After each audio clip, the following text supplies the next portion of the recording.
নমস্কার, আমার চ্যানেল পাঠশালায় সকলকে জানাই স্বাগত।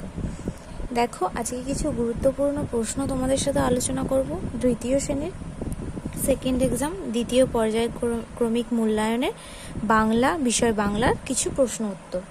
পূর্ণমান থাকবে 10 আর সময় থাকবে 20 মিনিট। দেখো, প্রথমে আছে কবিতার শূন্যস্থান পূরণ করো।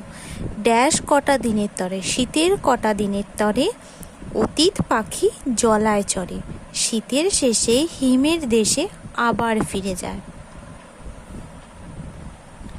তারপরে 2 দাগের আছে নিচের শব্দগুলির অর্থ লেখো। খাসা, খাসা শব্দের অর্থ কি?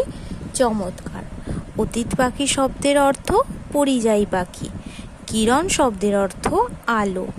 শ্রবণ শব্দের অর্থ শোনা। তারপরে বলেছে 3 দাগের বলেছে এক কথায় উত্তর দাও। কোন নদীতে বন্যা দেখা দিয়েছে? কর্ণফুলী নদীতে বন্যা দেখা দিয়েছে। এটা আমি ভুল করে উশ্রী লিখে ফেলেছিলাম, এটা কর্ণফুলী হবে। শ্রীশ কার দোকানে যাবে? শ্রীশ বসন্তের দোকানে যাবে। চড়াই পাখি কোথায় বাসা বেঁধেছিল?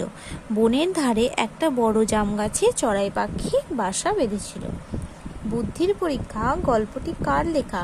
বুদ্ধির পরীক্ষা গল্পটি নৃপেন্দ্র কৃষ্ণ চট্টোপাধ্যায়ের লেখা। তারপরে 4 দাগের আছে বিপরীত শব্দ লেখো। তীক্ষ্ণ, তীক্ষ্ণর বিপরীত শব্দ হবে ভোঁতা।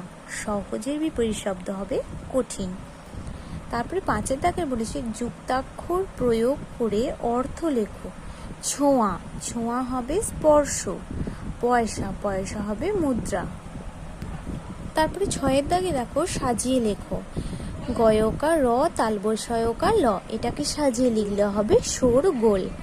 তারপরে আছে হ বর্গীয় জ দন্তস, এটা সাজিয়ে লিখলে হবে সহজ।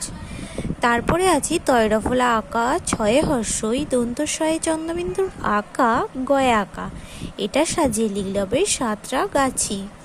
তারপরে আছে তালবস্য দন্তস্ব দন্তনয় দয়ে একা, এটা সাজিয়ে লিখলে হবে সন্দেশ। যদি তোমাদের ভিডিওটি ভালো লেগে থাকে তাহলে অবশ্যই লাইক, কমেন্ট, সাবস্ক্রাইব এবং শেয়ার করতে ভুলো না। ধন্যবাদ।